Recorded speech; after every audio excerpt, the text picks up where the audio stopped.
জাতীয় মসজিদে জাতীয় কোনো ইস্যু নিয়ে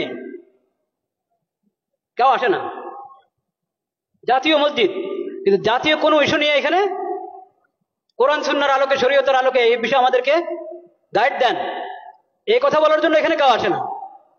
আসে শুধু পানি পড়ার জন্য, আসে হুজুর দোয়া রাখেন, দোয়া করেন, এই কথার জন্য।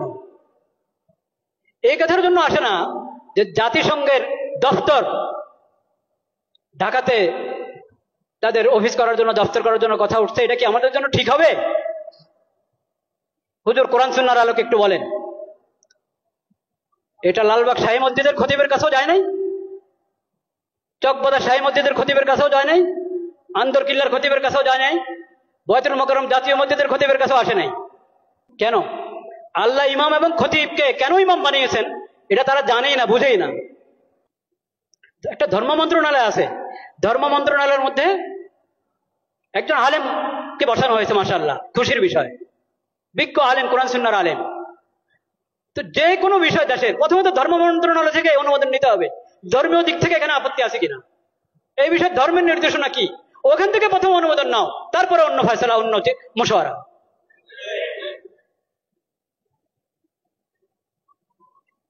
লজ্জা মরে যাওয়া উচিত বাংলাদেশিদের, যে তাদের কাছে কোরআন হাদিস থাকতে, নবীজির সিরত থাকতে, তাদেরকে মানবতা শিখাতে আসছে পশ্চিম দেশ থেকে।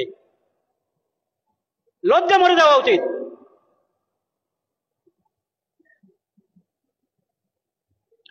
আমরা আল্লাহকে সাক্ষী রাখছি, আমরা এসব অপকর্মের সঙ্গে বিলকুল আমরা সম্পর্কযুক্ত না।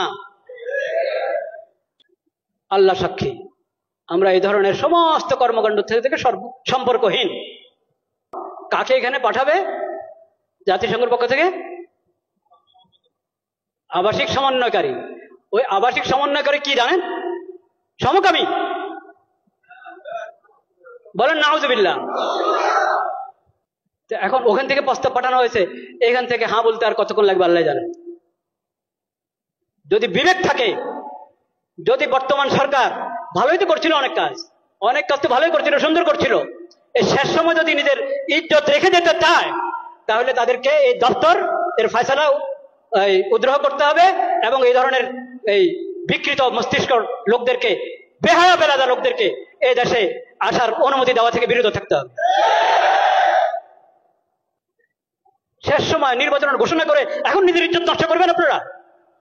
এইসব হারাম কাজ অন্তর্বর্তীকালীন সরকার করক তাও হারাম, নির্বাচিত সরকার করক তাও হারাম, যে করক এসব কাজ হারাম। ঈমান রক্ষা করো, ঈমান রক্ষা করো, চরিত্র রক্ষা করো। ঈমান বিনষ্টকারী, চরিত্র বিনষ্টকারী, আখলাক বিনষ্টকারী কোনো কিছুর অনুমোদন এই দেশে চলতে পারে না। এটা তাওহীদের জমিন। আল্লাহ তাআলা হেফাজত করেন।